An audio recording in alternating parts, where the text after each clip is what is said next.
And I don't hear anybody jumping in there. So we'll move ahead with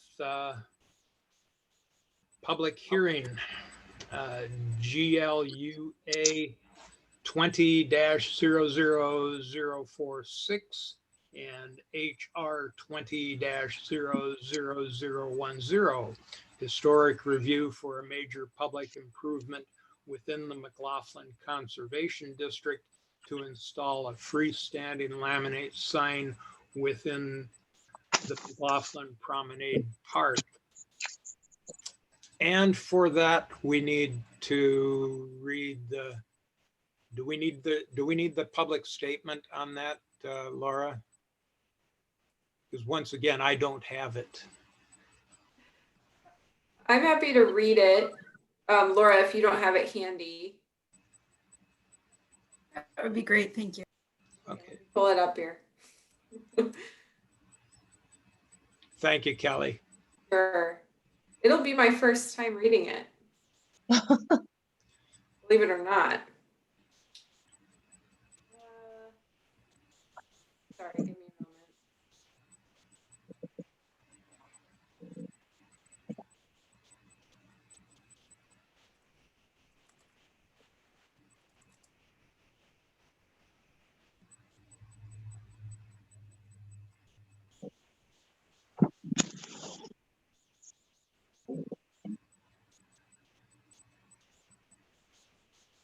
Okay.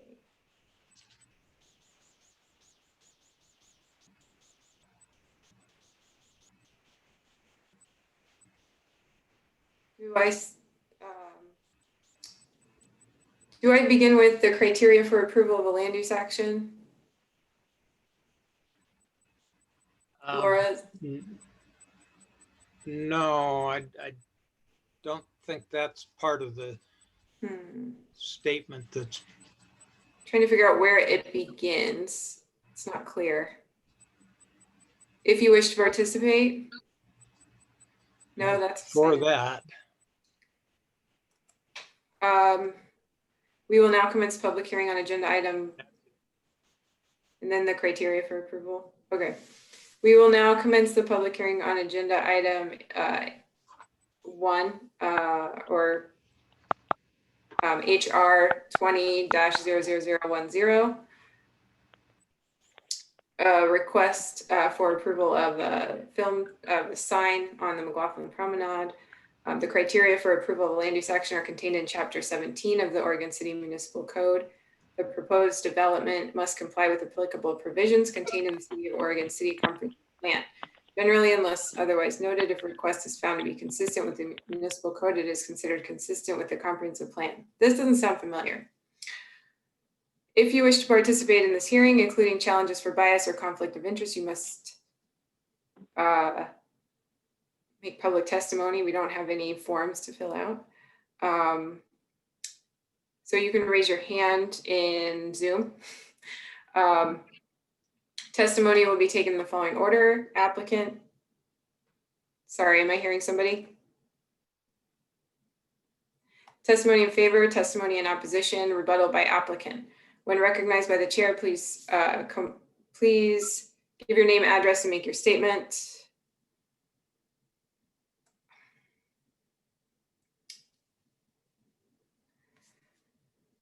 All testimony, arguments, and evidence presented regarding this request must be directed toward the applicable criteria or other criteria in the plan or land use regulation which the person believes to apply to the decision. Please address only the applicable criteria for the decision. Please do not repeat testimony.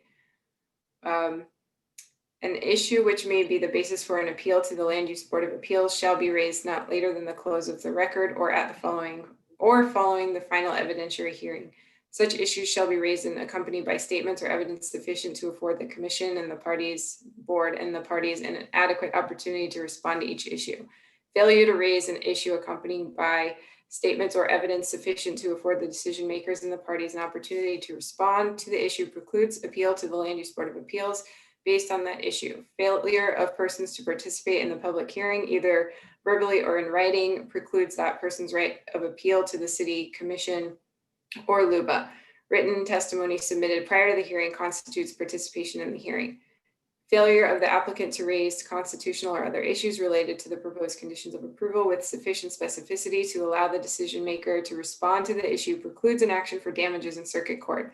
Prior to the conclusion of the initial evidentiary hearing, any participant may request an opportunity to present additional evidence, arguments, or testimony regarding the application. The commission shall grant such request by continuing the public hearing pursuant to the standards contained in ORS 197.763. All right, did that sound familiar? Now I'm going to ask for conflict of interest or ex parte contact regarding this application. Do any board members want to disclose anything? I have nothing to disclose. No. Nope. Okay, and then who has, have any board members visited the site? The Promenade Park. I have. A few times. And I also went in to see the sign. Okay, does anybody from the audience wish to provide comment or challenge a conflict of interest or ex parte contact regarding this application?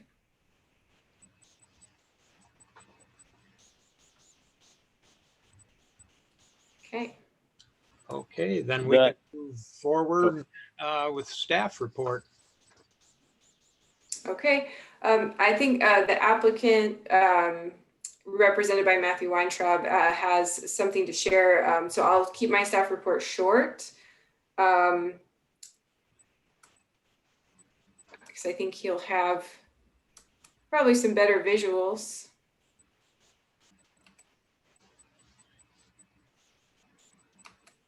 Okay, can everyone see that? Yes. Okay. So this application is for a major public improvement in the McLaughlin Conservation District. It's a sign proposed to be placed on the Oregon City or the McLaughlin Promenade, which is a city-owned park. And when any changes are made to right-of-way or city-owned property, then our code considers that a major public improvement, notwithstanding the word major, and so that is regulated by Chapter 1740. So in this case, in some cases, signs have not had to come up to the board, public signs, such as, the library sign that we saw recently that kind of was just a informative item on your agenda. Not all signs will come to you because some signs meet the HRB policies for, the materials that they're made out of. And so those are approved by staff because this one is a laminate material. I wasn't able to approve it as staff.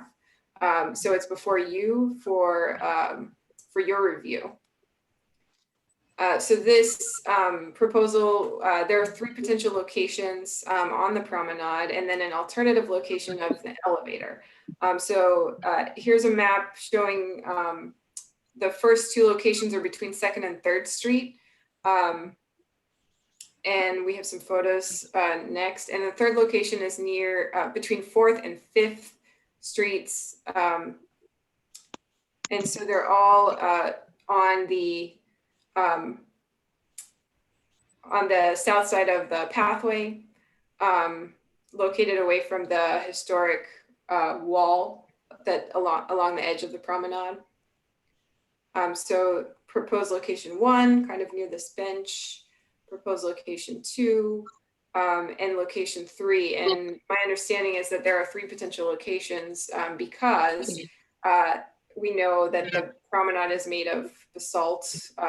There's basalt directly under the grass that you see. And so there might not be a lot of soil there to install a sign. So a lot of things on the promenade have to be installed by drilling directly into basalt, which is expensive. And so if one of these locations is easier as far as, having some space to mount a sign, actually having enough dirt there, then I think that would probably be the one chosen. And so right now we don't have enough information to know which area would be more feasible. So this sign, the signpost, it's a pedestrian level sign, freestanding, just about 6 square feet, if you drew a rectangle around it. The material is a very hard laminate plastic material with this post. The material of the post wasn't provided, but I have a condition of approval that it be coated metal. So the guidelines for public improvements or utilities are really about keeping the any public improvements, not using it as very modern and high-tech installations, trying to keep those in less visible locations, building things that are in scale with the district, and then using materials that are appropriate for the conservation district, along with supporting pedestrian use and scale. So I think the sign accomplishes a lot of that. It's not visually obtrusive. It's not, large and distracting. And it's, of course, is pedestrian level and pedestrian oriented. I don't think any landscaping is proposed to be removed to make room for this sign. And that, none of the features on the promenade would be changed. And so I just have a couple of conditions of approval that are mostly just related to the potential concrete pad that would be associated with the sign. And then of course about the final location of the sign. So my recommended conditions are that the final locations that's chosen should be located such that somebody sitting on one of the park benches or standing on the walkway wouldn't have any of their views, of the promenade itself or down over the bluff obstructed by the sign. And that the sign post or any new concrete pad that's required should be separated from the existing walkway and wall, and the concrete pad should not exceed 50 square feet. That the post material should be simple coated metal, and that if ground disturbance of native soils is going to be pursued as part of this, that we provide, or that the applicant provide notice to SHPO and the tribes before that work occurs, because that's one of our criteria, and we have not provided notice to them yet, and it's not even clear if there is going to be disturbance of native soils. So when that's determined, this would be required. So that's all I have. Any questions for me? Board members? I have no questions. No No, questions. Okay, No. I'm going to stop sharing my screen then. Okay, with that, we can ask for the applicant to make comments. Great, thanks so much. Can folks hear me okay, or is there an echo? Yes, and for the record, state your name and city of residence. Will do. Matthew Weintraub, city resident, Portland, Oregon, city of employment, Oregon City. Sorry about the feedback there earlier. Having some problems with my city computer and the microphone, so I had to switch over to I am calling in on the phone, talking to you, but you're watching me on the internet. So I have a short presentation, just give some background. If I will be able to share screens. Let's see.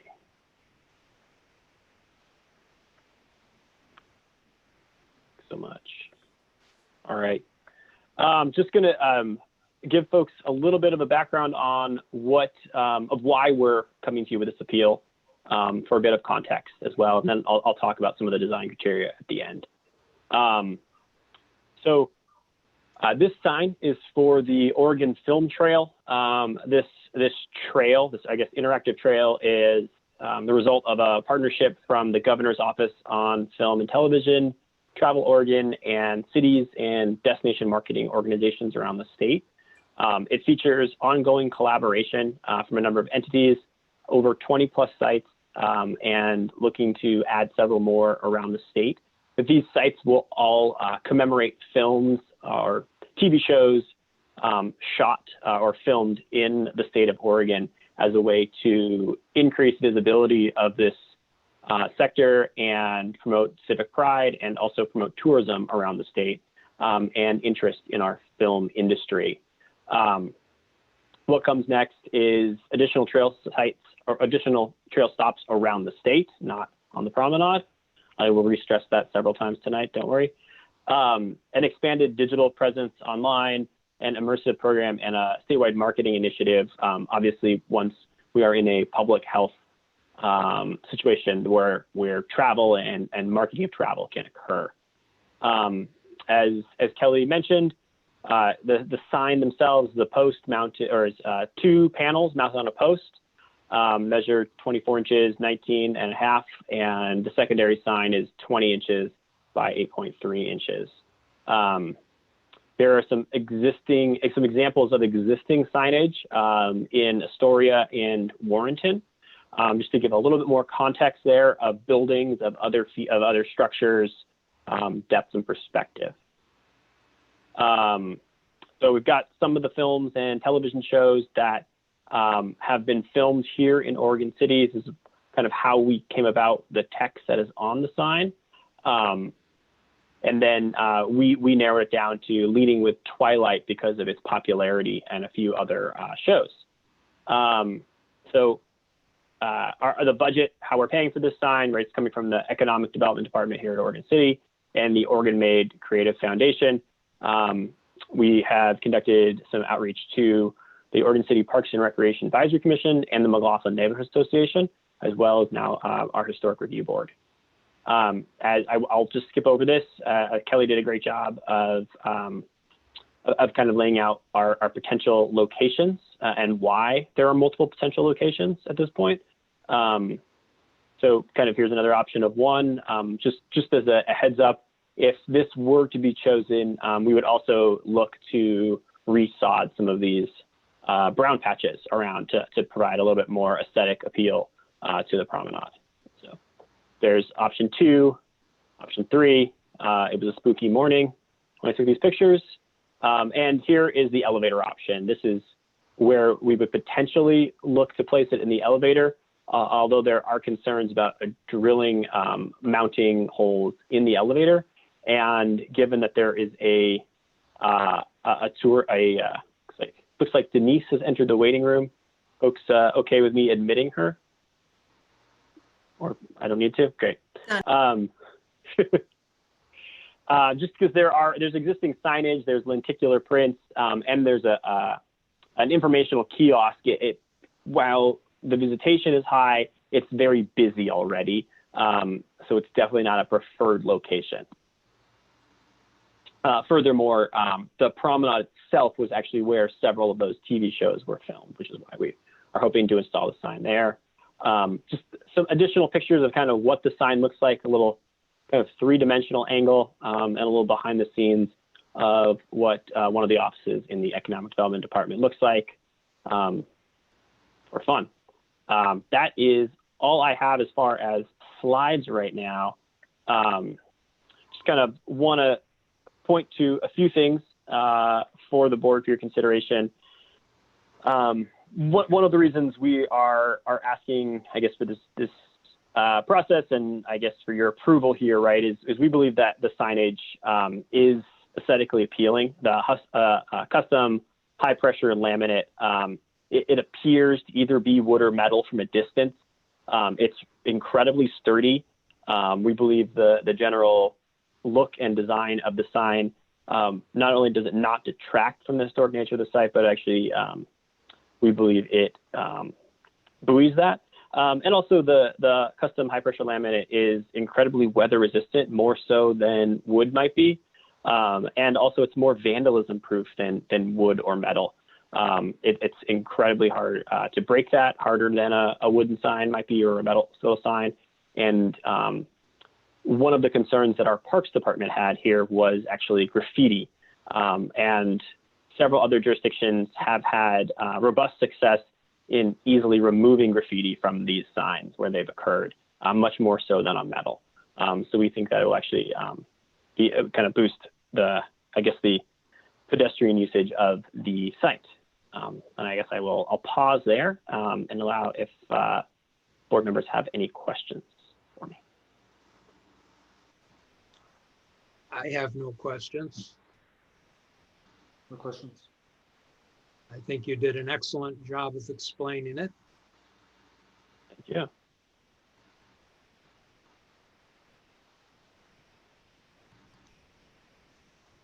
Anybody else?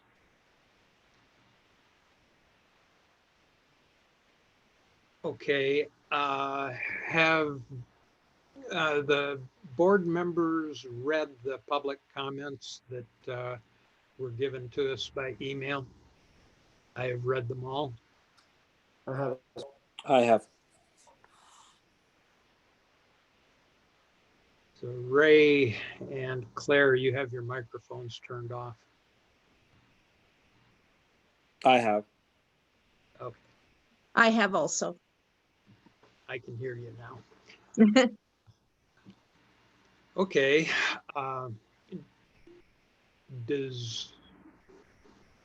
Well, let's see. Do we have members of the public who want to speak on this one? I do have, I received some slides from Karen Morey that she wanted to go over with you. And so I will share my screen whenever her turn comes up. Okay. Did anybody want to comment on the written comments that were given to the board?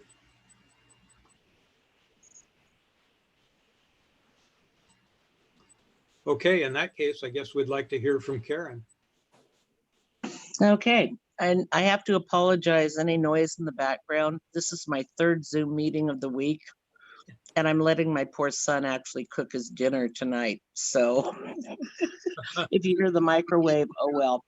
All right, Kelly, if you can start the slides, and hopefully that starts my 3 minutes. Yes. Yes, go ahead.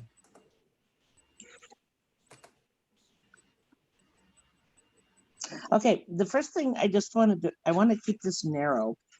The Oregon Film Trail, the consistency of the signage helps create a trail. So if you actually follow the maps online, you will know that this is another film trail location because you will see the same sign that is being proposed for Oregon City.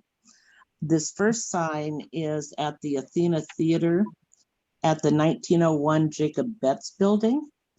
It's recently come under the ownership of a nonprofit group who is restoring it and is eligible for nomination to the National Register. Okay, next slide.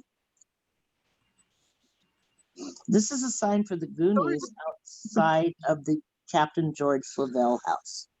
It has been on the National Register since 1991.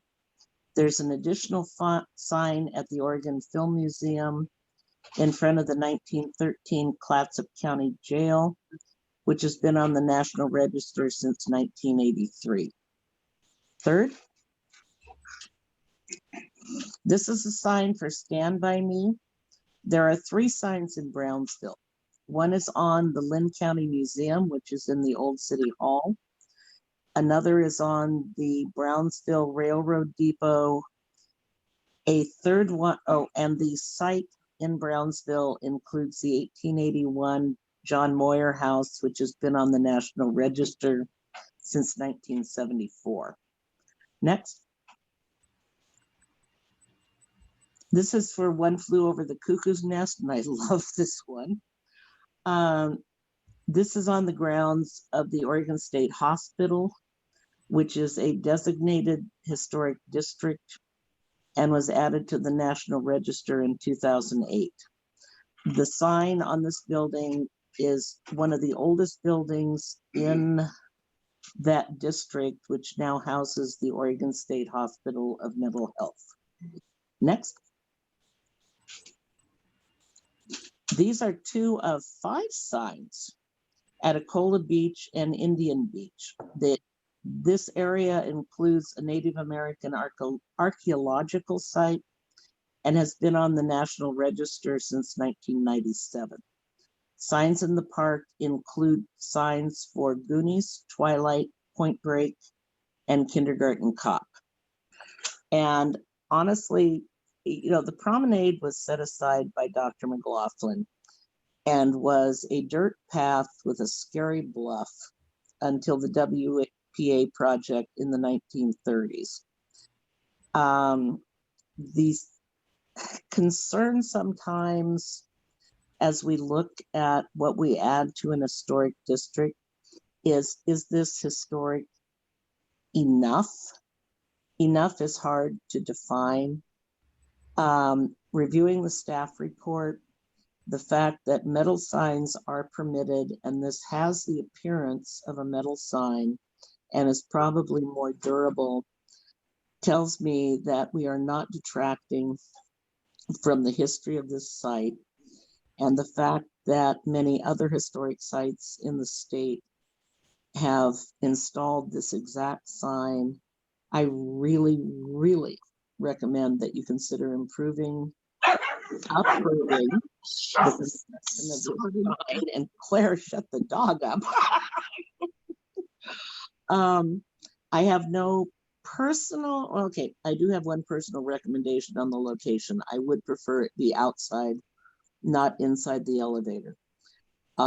Staff has made a wonderful recommendation on post and concrete placement for it, but I am encouraging you to approve the construction of this sign as it just joins other historic structures throughout the state with the same signage.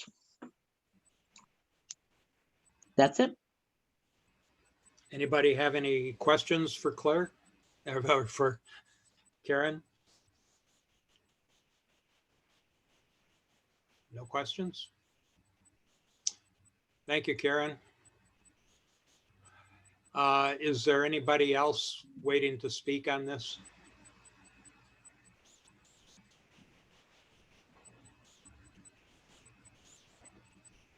I'll take that as a no.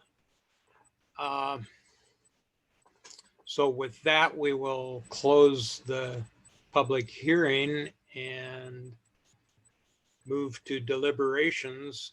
And I would like to hear what board members have to say about it.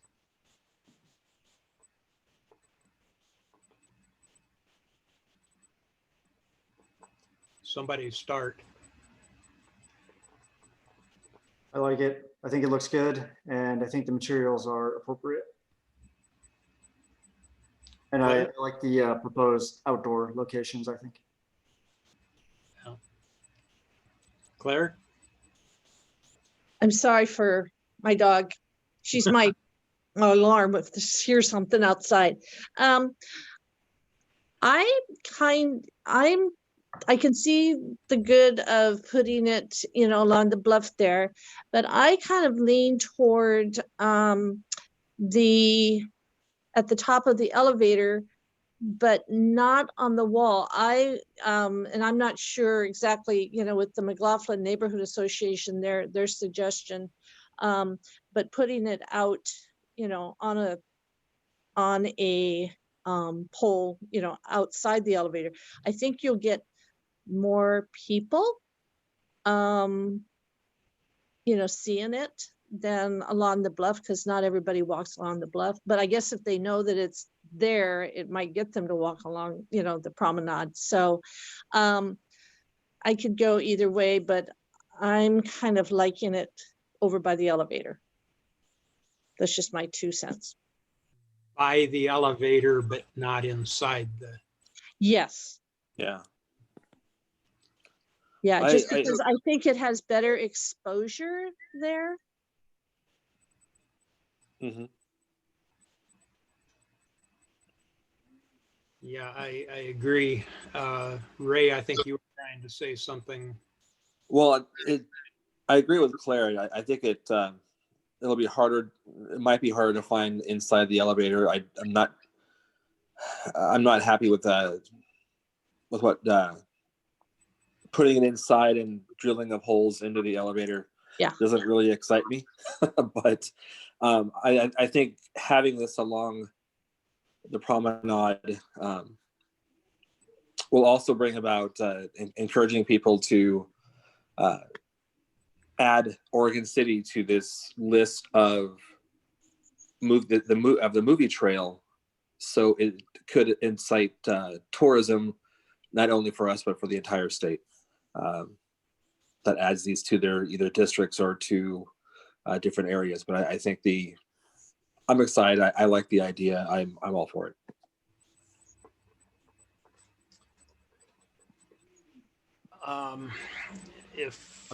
If Kelly is still around, I think I would like to see the proposed conditions of approval.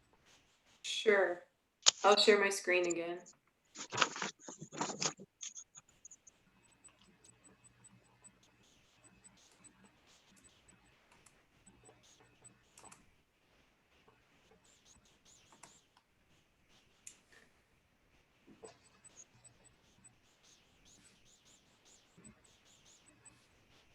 Does everybody understand those? I think I do. Are we making so there's 3 locations in the packet. Are we making a preferred recommendation? Are we making a decision? Are we adding constraints? What's the outcome here on the location? The staff recommendation would be to allow any of the proposed 3 locations. The elevator, the interior elevator alternative was kind of included in case the board was not supportive of the promenade location. So the intent of my recommendation was to only be looking at the 3 possible promenade locations. Hmm. Okay. So I think if you wanted to add an option of putting the sign outside of the elevator, like on the promenade, but right next to the elevator, then we should add that into as an option if that's your preference. Just so it's clear that that's also something that is approved. And then you could also just clarify too that it is not allowed inside the elevator if you want. Ken, could I add something in here real quick? Sure. Yeah, staff would not seek to place it along the edge of the promenade outside the elevator. If folks are familiar with that area, there is a metal fencing there. And because of the height of the metal fencing, it would just be too hard to place the sign on the post at a usable height and a viewable height for folks. So that really isn't a feasible site for placement, just as a FYI. We did look at it already, but it was ruled out because of that. Yeah. Where's the metal fence? Off to the left of the elevator. And the right, but yeah, it's on both sides of the elevator. Yeah. Okay.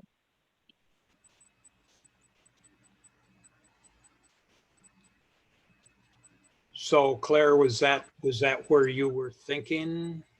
Well, you know, when you come out, what I had envisioned, you know, and just in reading the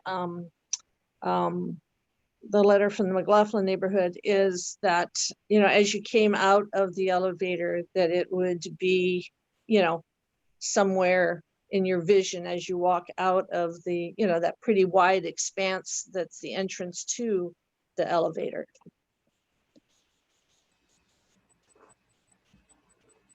Does that make any sense? Yeah, I understand it.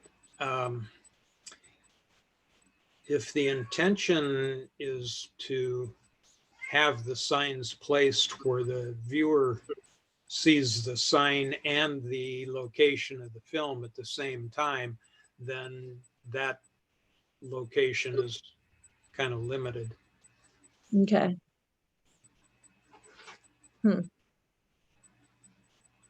Okay. Any other comments from the board members?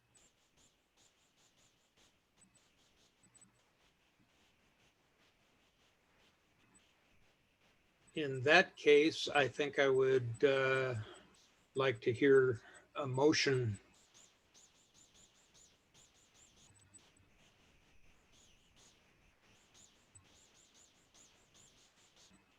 I move to approve GLUA 2046 and HR 2010 with staff's recommended conditions of approval. I'll second that. Oh, okay. Okay, we have a motion and a second.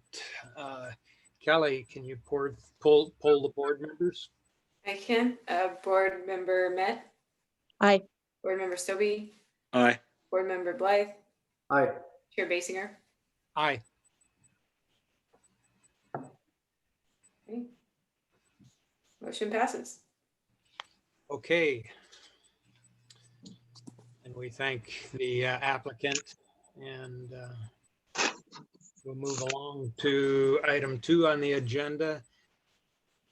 New HRB policy for murals on historic structures. Kelly, want to give a staff report on that? Sure. Well, this is Matthew again, actually. Matthew's helping work on leading the mural program proposal with the city commission. And there's a little piece of it that's coming to us. So I'll let Matthew explain what the mural program is, but in more detail, but in a nutshell, the city so right now we have a sign code that regulates the size of a sign, and it's fairly limited in size. And so it kind of precludes any large murals from being installed anywhere in the city because any mural is considered a sign,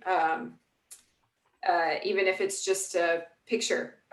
So it's a lot of First Amendment stuff, but that's kind of where we are. We haven't been able to allow new murals because of that. And so there's a desire to start allowing murals through a arts commission that would be an arm of the city that would kind of run this murals program and approve murals that are kind of city sponsored, if you will. In the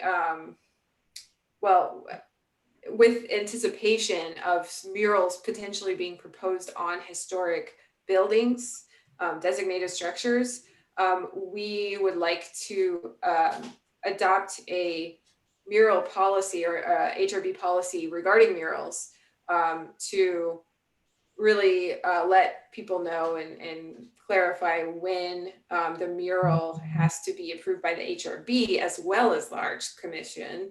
And then when it would just, if it's on a historic building or in the district, if it could just be approved by staff, and then of course by the Arts Commission.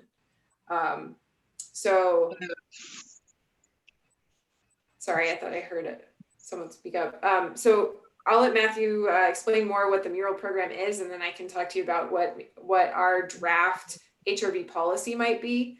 And what we're asking for you tonight is, if you think we're on the right track and you like what the draft policy is, then you can go ahead and make a recommendation to the city commission. And then the city commission would adopt the HRV policy, and then we would just kind of implement that. If you think we need to work on it some more, then you can kind of provide some direction, and then we can come back to you again at a future meeting. So with that, I'll give it to Matthew. Can I ask one question? Sure. There have been murals on buildings in downtown Oregon City in the past. Yes, not in the last 5 years. Right, I think. Yeah, that sounds about right. No, the one on 503 Main Street would have been up, but when White Rabbit and Black Ink remodeled, I guess they discovered that mural, that wall was actually an interior wall, not an exterior wall. So that when they remodeled 2017, that's when it was taken down. Mm. But only because the walls weren't proper. Okay, well, I just wondered how the old murals were compatible with what. There might be signs that we define as signs, but they seem like murals, and they might meet the sign code. So if they're small enough, then you can just get a sign permit and paint your mural. But when we're talking about really large painted murals, like covering the entire side of a building, for example, that's not something that our sign code currently allows. Okay. Okay. We can. Great, thanks, Kelly. And I also want to say, before I start about murals, thank you to Kelly for her help guiding me through this process with the sign. It's been my first time working with her through this particular process. And so thank you, Kelly. Yeah, so, and Ken, I think the question you were going to is that there are murals in Oregon City, and the sign code, when it was changed to what it currently is, it didn't call for existing murals to be removed, which is why there's still murals. I think that's kind of where you were maybe going. Yeah. So we engaged a group of tourism stakeholders in 2019 and worked with them through 2020 around tourism issues in Oregon City, particularly how to implement the existing tourism strategic plan. And a number of initiatives came out of that, including one called the Arts Treasure Trove. And one of the programs in the Arts Treasure Trove, or really one of the interests there, was a desire for, I would say, a proliferation of public art to be available in Oregon City, especially the visual nature. And what kind of percolated there was that artists were unable to paint murals on the outsides of buildings, obviously with the owner's permission. We're still not changing anything about people painting murals without permission, don't worry. And so after engagement with our city commission, staff was directed to create a workable or a usable mural code that would allow for public art murals, or original public art murals, as we're calling them. So original pieces of art. And why we use the term public is that in order to fully execute this program, the mural will actually have to be, an easement will have to be granted by the property owner to the city for no less than 5 years, and hence making it public art, right? Available to public and actually publicly administered. And so, as Kelly said, I guess she didn't say this, but we're still in the process of identifying which areas of the city these public art murals would be allowed. At this point, I can tell you they will not. We will look to, at least initially, not permit them or not regulate them in, or allow their use or regulation in residential zones, but we're trying to figure out the most appropriate mix of commercial zoning to place these murals on. And just want to look at my notes here real quick. So our process has been, after engagement and direction from our city commission, which I think Laura's, you're on the call here, but the reason we're doing this now, right, is that there was this draft code, which is in your packet, that was prepared in 2015, but there wasn't clear direction from the city commission at that point to move forward with it. And now we have that direction, so we're moving forward. We have engaged a group of art stakeholders, as well as a group of stakeholders that were involved in the 2014 or 2015 draft of this original but unadopted code. And then now we are planning to finalize this program, or at least finalize this code, include examples of how it will be publicly administered. So not just have the code, but we will also be providing guidelines and program details to potential applicants, so that folks don't have to search through the code to know how to do to paint a mural, but we'll also create a kind of a handy how-to guide for prospective muralists and property owners. And we will also be involving our planning commission, our citizen involvement committee, commission, and also our city commission as we kind of further refine this code. I think that's kind of a summary of that for now. And Kelly, I'll hand it back to you if you want to talk about how this particularly or relates to the HRB. Sure. So let me share my screen just to show you the wording of the draft HRB policy.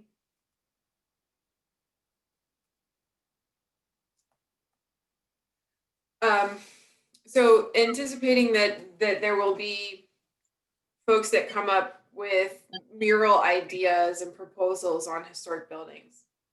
What we're proposing to you is that murals on designated historic structures and landmarks can be approved by staff only if they meet the following. The mural does not cover or obscure architectural features of the building, such as cornices, trim, windows, or other decorative features. The mural is located on a secondary building facade. And the installation and removal of the public art mural will not adversely affect the historic structure. I think mostly we're going to be dealing with paint, but murals could be many different types of medium. So there could be some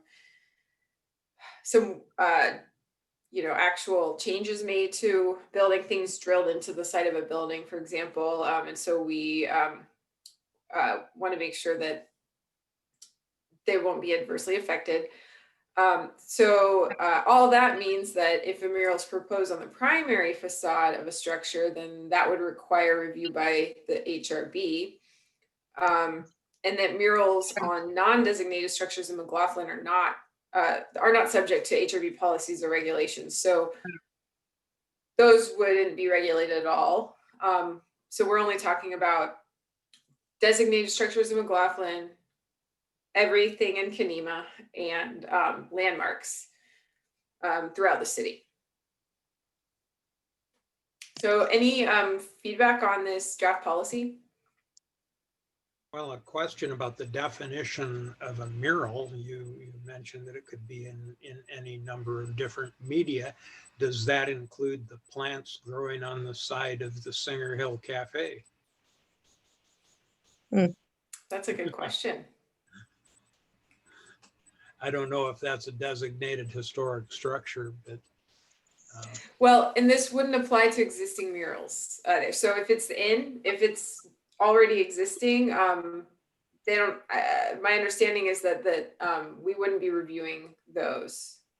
Is that correct, Matthew?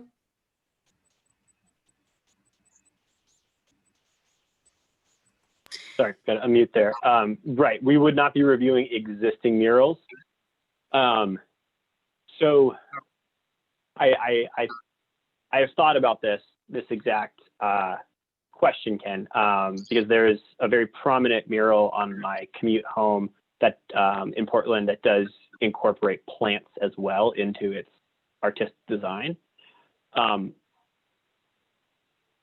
The mural itself does not, or I guess our regulations we're in the on page 45 of your packet, we kind of set forth the criteria for these murals. The plants could be part of the mural, but we wouldn't regulate them through the process. Is kind of where I would come down. We would literally that would probably be a building for a matter for our building inspection and building team. We would be looking at all the painted surface or tiles or ceramic around it. So potentially the planter itself, but not the plants. I appreciate that question though. Yeah, thank you. Hopefully that answers your question.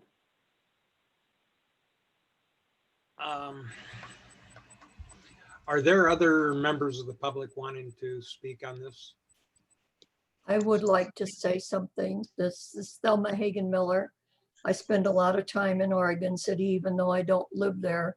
Your bullet point number 1, the mural does not cover or obscure architectural features of the building. If that was the case in Portland, they would not have murals on the side of the Historical Society because those are trompe-l'oeil murals, which mean that the word is French. It means fool the eye. And when you're looking at the mural, you really have to look at it closely to determine what's part of the building, such as the cornices, trims, windows, and other things, versus what's part of the mural. And creative artists can do things like that. So I have a problem with that first bullet point in there.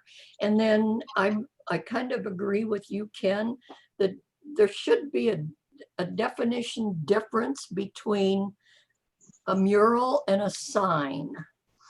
And I don't see that the city has taken that up yet. I was part of the very first mural society in the city, and the murals weren't necessarily at that time, 30 some years ago, placed on historic buildings. They were placed on buildings where we could get the owner to agree to put a mural on there. And I wouldn't have designated any of those buildings as historic to require or not require a building. So I kind of hesitate to use that word historic structures, because you've got a lot of new construction, hopefully, that will be coming in the downtown area with the mill getting up and going. And I think that word needs to be struck from the structures. It needs to be kind of not part of it. And I understand you're the Historic Review Board. I understand that, but I just think that that's too restrictive on what you're doing. Well, the authority of this board doesn't go beyond the historic structures. You can put it on the side of the Safeway store all you want, and you don't have to ask us. But if you want to put it on the side of a historic building, that's what the issue is that we're talking I think you need to have that in your policy, though, that just basically says what you said. You're only dealing with historic buildings, but these murals, the murals can be placed anywhere.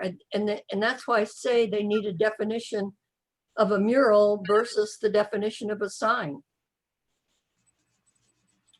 Okay. Matthew, is there a definition of mural, public mural, that's part of your proposed code changes? Is So we haven't shown that on the screen, but I think that you have a definition of mural that's proposed for a code amendment, right? Yes. Yeah. So, I'm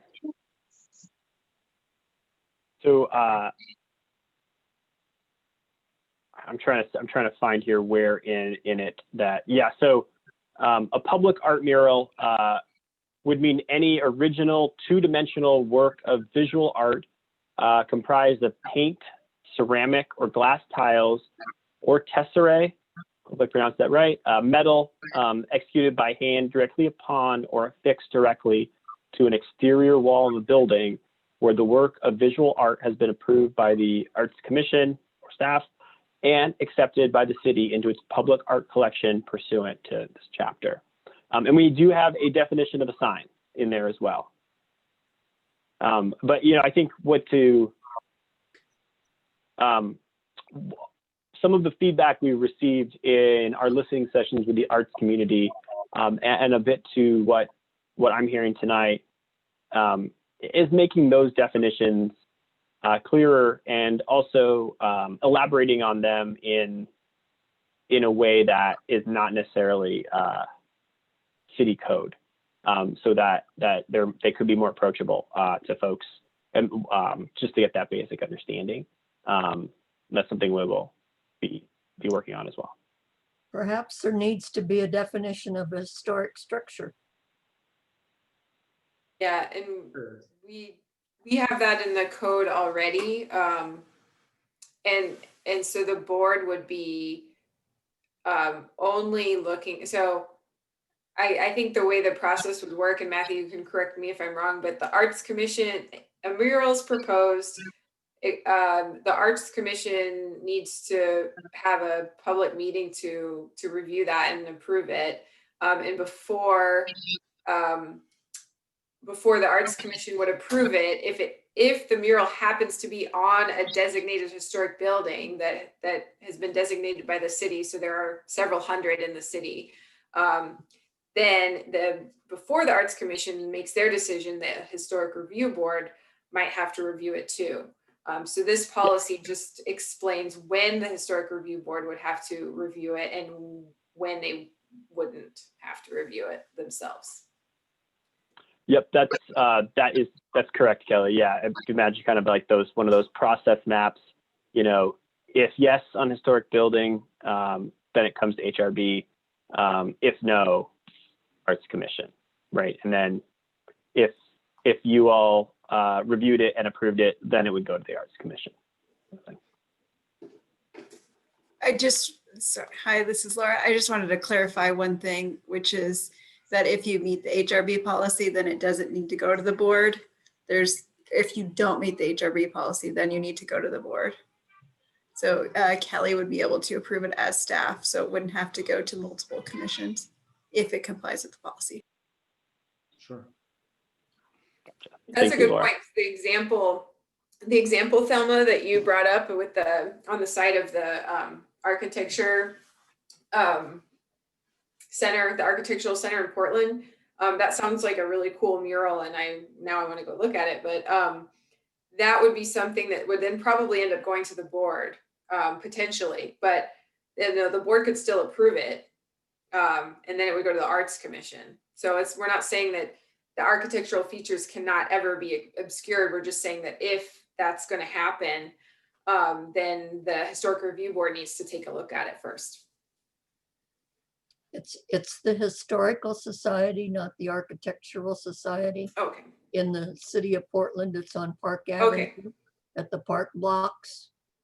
And this is one of the things that, because I'm in the tourism industry, I've been in the tourism industry for over 35 years, and murals are very important no matter where I'm at. When I know that it's a city that has a lot of murals, I incorporate it into a tour always. The city of the Dalles has lots and lots of murals, and I take my tours on a route in the Dalles to incorporate those tours as those murals as part of my tour. I do the same thing in the city of Oregon City.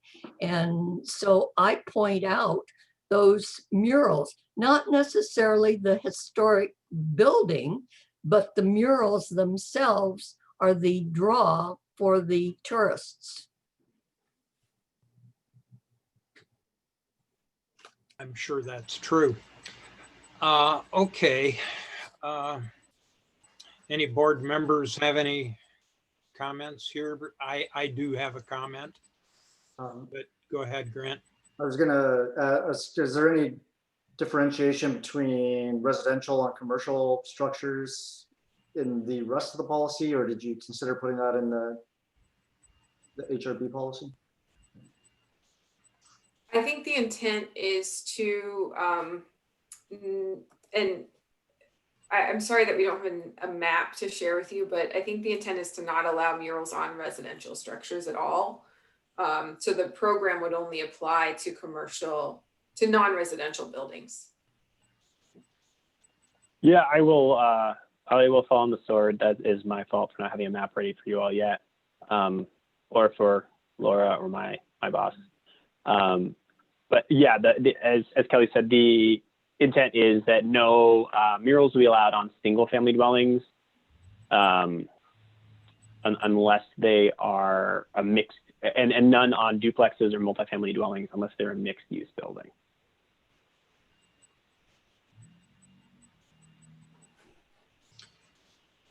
Okay. Well, I'm going to throw this out there and let the rest of the board like it or not. I see painting a mural on a historic structure as a significant change to the appearance of the structure. And in that context, I find it inappropriate on its face in the same way that aluminum frame windows are.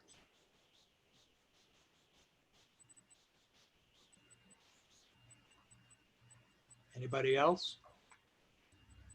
Don't leave me hanging out here by myself.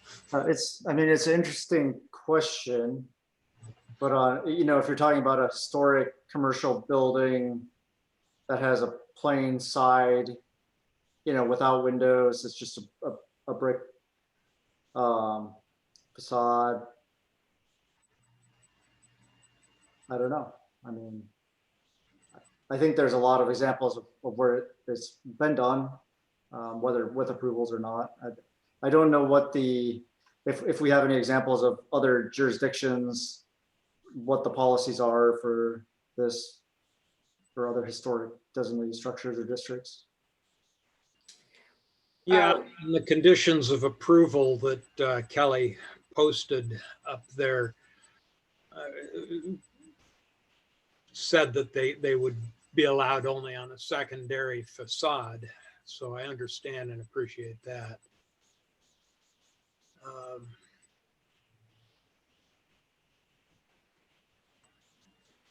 I like to think of the Oddfellows building on 7th and Washington, where the front of the building is, very detailed and decorative with the brickwork. And then the side of the building is just completely plain, one color, flat, lots of empty space.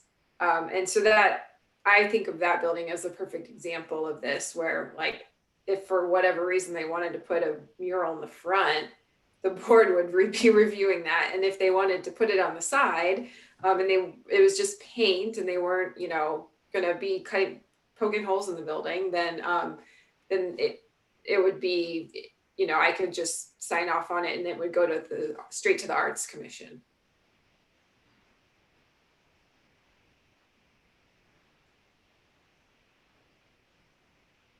Yeah, I don't have any problem with that.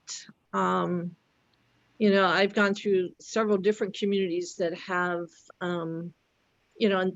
murals.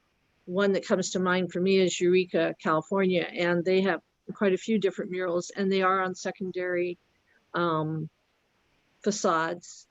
And I'm sure the art commission, you know, approves what the subject matter is and all of that. And, you know, hopefully, at least in the commercial areas, that they be, you know, of historic nature. And staff always has the discretion, you know, like if something meets the policy, but fits into some kind of, you know, there are considerations that you didn't, you know, we didn't account for, you can always refer it to the board, right? So. Right. I just want to clarify one thing for the board, just so you're absolutely clear that the city can never have any authority over the content of the sign at all, because of First Amendment and our in Oregon, our Oregon Constitution. So we can regulate size, placement, material, location, but we will never be able to regulate content, which is Okay. part of the reason why the commission didn't adopt it in the first place. Was, you know, we had just allowed a bunch of signs in streets. We were going to hold off and see how that pans out. So That's a we good would, point. So the art council doesn't, you know, once it's approved by us, then it goes to the art council and they don't approve. You know, they can, you know, I think with the other, the murals that are on the buildings now in Oregon City, they had to go through I think it was a mural, committee as far as the content. I thought it was the content too, but you know, I wasn't in on the meeting, so I'm not sure. Well, originally the Mural Society, which Denise Right. and I were both part of, Right. worked with the building and the artist as to what they were putting on, and they were definitely historic character to the murals. The one of the women pioneers that was above the was a shade shop or curtain shop on Main Street downtown, and then of course the one that has the trolley on it that Herb Arbor owned building, Right. you know, and stuff like that. So all of the murals that are in downtown Oregon City right now that are classed as murals have some kind of a Historic theme to them. And I would say that you should recommend that. You can't, as Laura says, you can't tell them they can or can't, but you can recommend that whatever they do has a historic theme that fits with the city. True.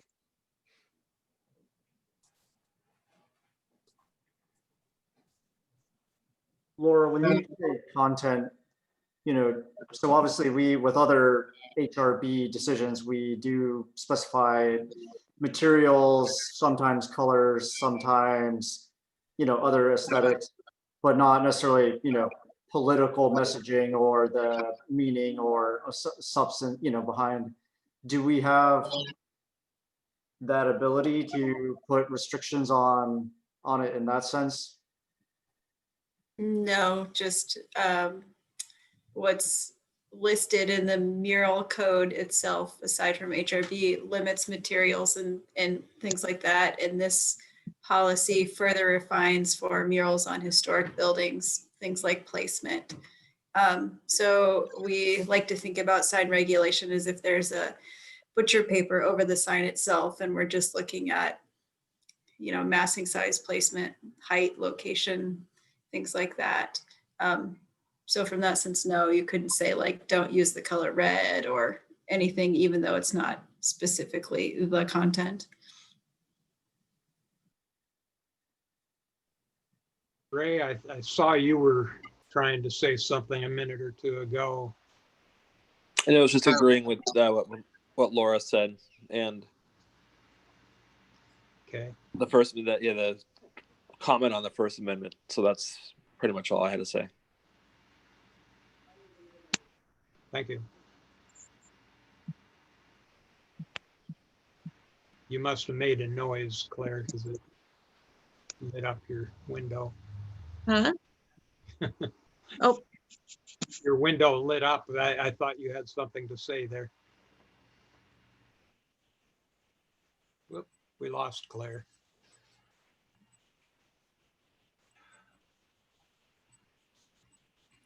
So, if the board is not really comfortable making a recommendation at this point to the city commission, then we can come back next meeting. New people on the board at the next meeting. But if you're comfortable with the policy as written, or if you want to tweak it and then make a recommendation to the city commission, then this would then be the last time you would see that policy really, and this commission would adopt it by resolution, and then we would move forward with it when the mural program becomes active. Okay, thank you for clarifying that. That helps a lot. So I'll ask the board members for their opinion on that specifically.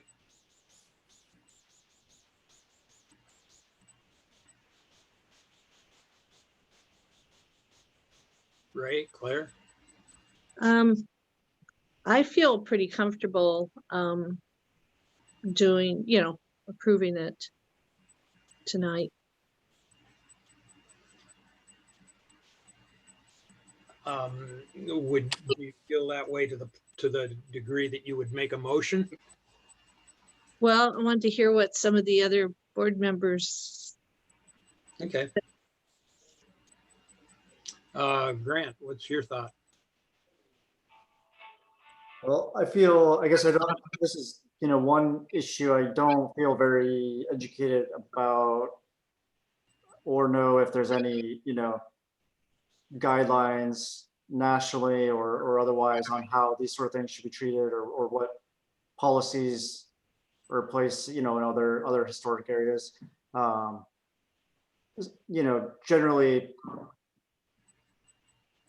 it seems okay, but I could also see where if you wanted to, you could do something that really wouldn't be historically compatible, but potentially fall within the, what would be allowed.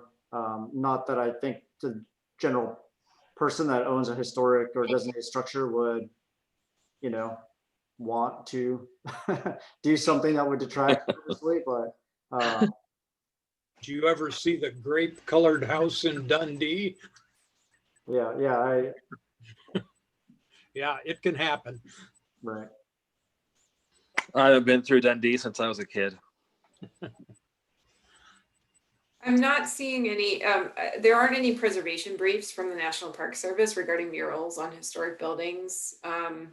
So there's no specific national guidance that I could find.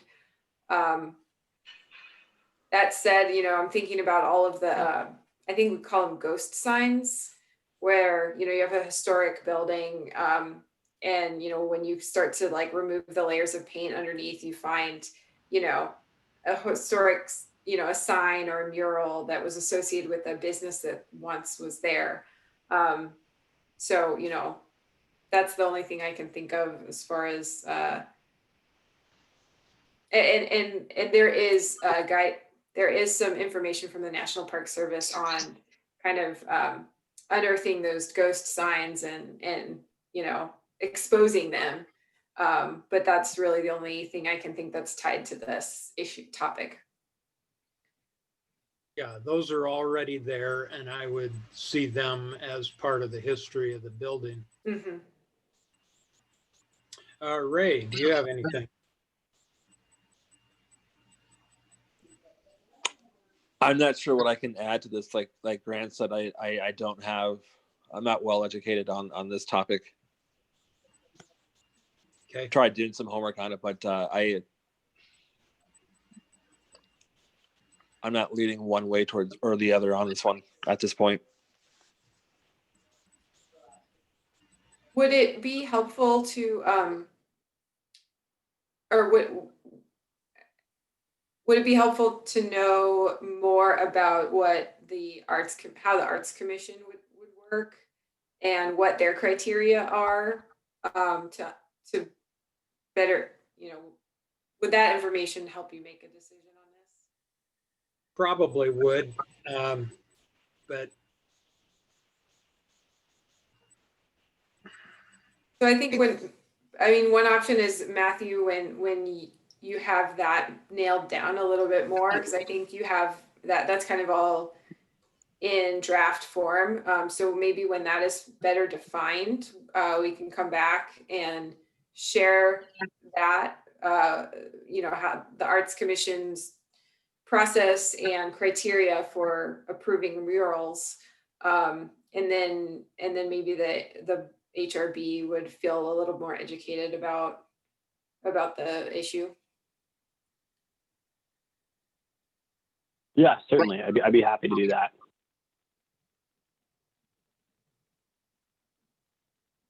okay, well, I don't see us reaching a conclusion here tonight.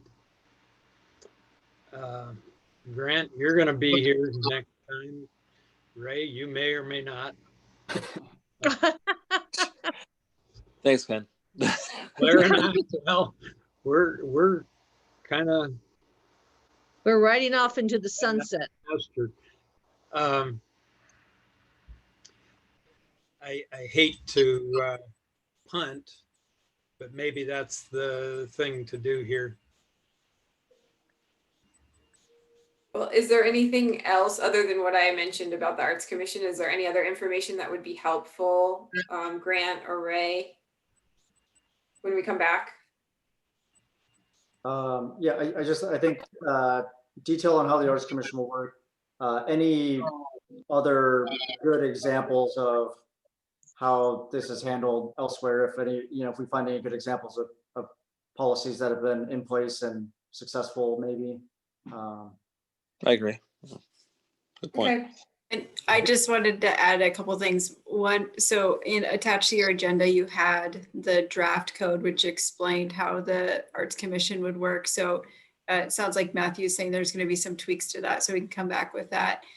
When you look at mural code as it applies to different jurisdictions, some are more compliant with the law than others. And so we will pull some stuff, but we may be hesitant it might be challenging to find some places where there's clear direction that might be legal. So in other words, in some places, they look at content more and they're not supposed to. So we might highlight some of those for you and we give you those examples as well. Okay. Well, before we leave it for the next board to consider, I want to restate my opposition to allowing murals on historic structures, particularly in light of the First Amendment issues that Laura brought up, because then once we say they can be there, we lose our authority as a historic review board to say if it can be there or not.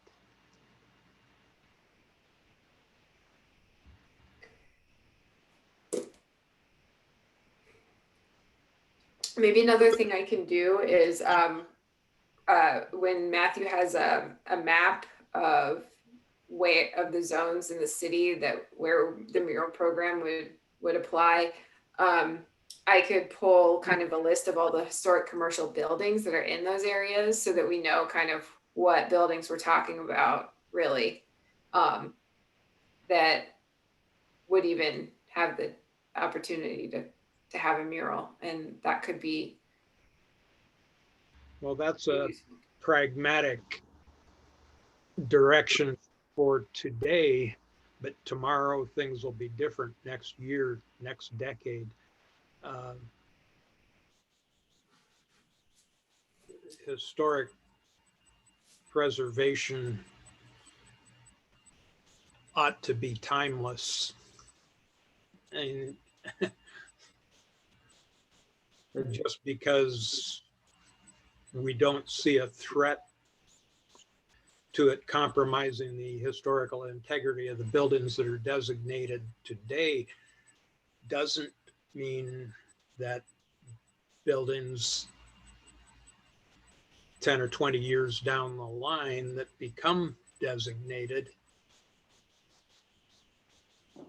would necessarily be appropriate Yeah, for the same kind of artwork or right. I think the map or the list would be helpful. You know, if the policy is only going to apply to commercial structures in Kenema and then designated commercial structures in McLaughlin, that's really not many. There's probably not very many structures that are really candidates for murals anyway in those areas, but probably. Yeah, I guess what we can come back with next time. So not only the maps of which zoning areas we would be considering here, but you know, the I guess the completely updated draft of the code, kind of program details, a process map for users or potential applicants, and then along with that, obviously the Art Commission kind of policies for approval as well. Sounds like if I'm hearing folks right, that's kind of what you'd like to see, all that laid out. So is that correct? Yep. I think so. I think that's Great. correct. I think it's going to be for the next board to decide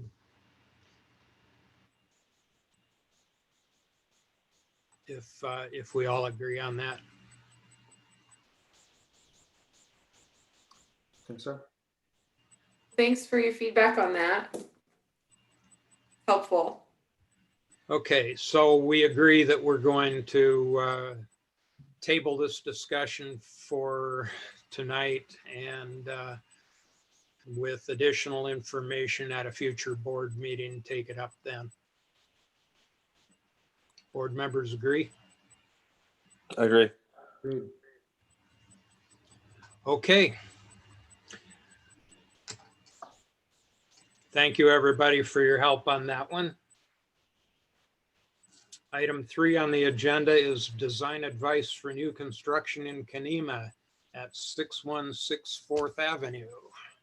So I just heard from the property owner there, just very recently, after the agenda was published, that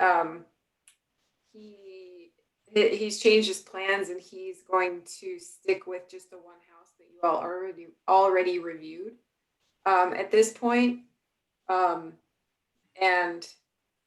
my understanding is that the city wouldn't be requiring any changes to the driveway for that new home. And so there wouldn't be any changes to the right of way in Kenema. Therefore, I don't think that we need to go through the design advice for this. And then if the owner happens to revisit the project and wants to come back, then, you know, we can address it at that time. And that's the one that we approved at the last meeting, the one house on the 4 lots. Yes. Yeah. Okay, in that case, we'll move along to communications. I might have a couple things for you. One, Sean Canny, our intern, that's working on the compatible change project, and that's the project that's looking at the thresholds for review of the non-contributing structures in McLaughlin. So how big does an addition have to be, or what do you have to do to a non-contributing home to trigger historic review? Right now it's a 30% addition. We're looking to potentially revise that. And so Sean is working on that project, and he, I think, has started reaching out to some of you. So you might have an email from him. So he's interviewing stakeholders right now, and we will be holding an open house, a virtual kind of meeting sometime in January or February. And at some point in the early 2021, we'll be sharing kind of back to the HRB how that's going and what we're hearing from people. And that could turn into a potential code amendment next year. I think that's all I have for you today, though. Okay, And I really want to thank the outgoing board members as well. I very much appreciate your time, your expertise, and your service to the city. So sorry that we can't thank you in person. well, I wanted to say how much I've appreciated working with the other board members here and how much in particular I appreciate all the help that I've gotten over the years from Laura and Kelly and Christina. The job would have been a lot more difficult without the help. So thank you all. And same feelings for me. I've learned a lot, and I've really appreciated, all your help and your predecessors' help, and little contribution, hopefully, that, we're saving what's great about our city here. So thank you. I just wanted to recognize that Historic Review Board is a challenging board to be on. You have a lot of homework and there's a lot of guidelines and discretion, and sometimes a lot of people in the audience who have a lot of passion for Oregon City. And I appreciate that you guys have continued to show up year after year and do the work. And that is how governance works. And we need you guys in order to operate and function, and we really appreciate it. Thank you. Karen Maury raised her hand. Laura. Yeah, I didn't go away yet. Do you I ever? want to thank all the HRB members. This is a hard job. I haven't applied for it. Should someday. But there's a lot of homework. There's a lot to take in. And thank you, HRB, for what you do for the community and our historic resources. Thank you for saying that. Thank you, Karen. And with that, I think we'll adjourn the meeting. Thanks, everybody. Thanks. Bye. Thank you. Bye. Take care. Have a wonderful Merry Christmas. Christmas.